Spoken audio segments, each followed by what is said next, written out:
పెద్దలు సరిగ్గానే చెప్పారు. ఎవరైనా మనసులో గట్టిగా సంకల్పించుకుంటే దాన్ని నెరవేర్చడానికి సకల సృష్టి సాయం చేస్తుందన్నారు. శాంతం, భలే జరిగింది కదూ, బ్రహ్మాండంగా జరిగింది. దీపావళికి ఇప్పుడు నువ్వే వెలిగించావు టైం బాంబ్.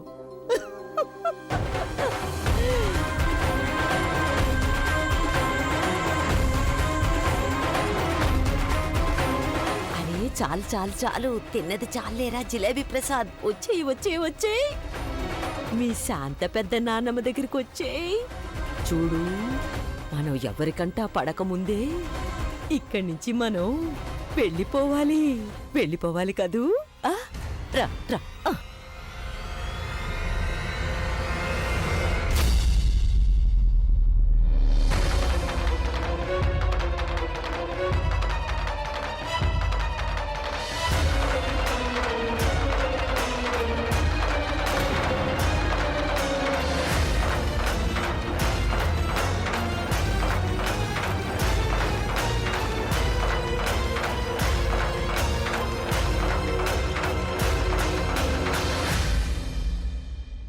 ఏమైంది శాంత పెద్దనానమ్మ, ఎందుకలా చెమటలు పడుతున్నాయి?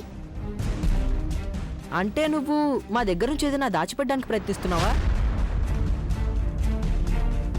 నా ఉద్దేశంలో సాగర్, ఆవిడేం దాచిపెడుతుందో మనకి ఆవిడ చెప్పదు. ఏ దొంగైనా ఇలా కోరుకుంటాడా నేను దొరికిపోవాలి అని? కానీ నేను మాత్రం చెప్పగలను ఆవిడేం దాచిపెడుతుందో.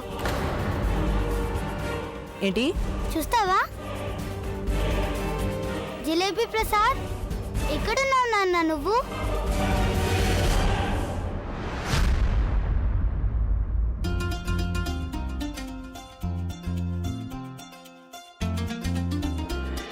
ఇదే దాచిపెడుతుంది ఆవిడ మన నుంచి.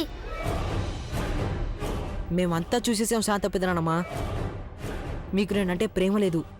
నిజానికి నా ప్రేమని నువ్వు స్వార్థానికి వాడుకోవాలనుకుంటున్నావు, అవునా?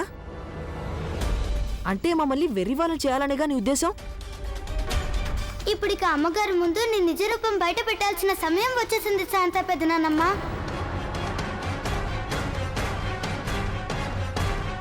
పద సాగర్. అరే అరే అరే అరే, ఇదేమిటి చిన్నారి పొన్నారి చిట్టి పొట్టి బుజ్జి పిల్లలు? కాంతానికి వెళ్ళి చెప్పాలనుకుంటున్నారా? వెళ్ళండి, చెప్పుకోండి. అయితే ఒకటి ఆలోచించుకోండి, ఈ నిజంతో పాటుగా మీ ఈ జిలేబీ ప్రసాద్ నిజం కూడా బయటపడిపోతుంది. అప్పుడేం చేస్తారు మీరు?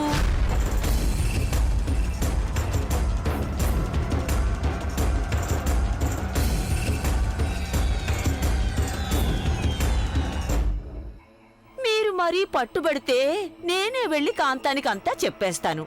జిలేబీ ప్రసాద్ గురించి చెప్పేనా? అంటే నా ఉద్దేశం ఏంటి శాంత పెద్దనానమ్మ? ఉద్దేశానికి ఏముంది, నా ఉద్దేశం ఒకటే. ఈ కుక్క పిల్ల తినకుండా అదే ఈ జిలేబీ ప్రసాద్ నుంచి పాయసం కాపాడడానికి నేను అలా వంటగదిలోకి వెళుతుండగా నేను అక్కడికి చేరే లోపలే ఈ కుక్క పిల్ల ప్రసాదానికని చేసిన పాయసాన్ని పాడు చేసిందని. ఈ ఇద్దరు పిల్లలు ఉన్నారే, వాళ్ళు అబద్ధాన్ని కప్పిపుచ్చుకోవడానికి వాళ్లే నా మీద అపనిందలు వేస్తున్నారని.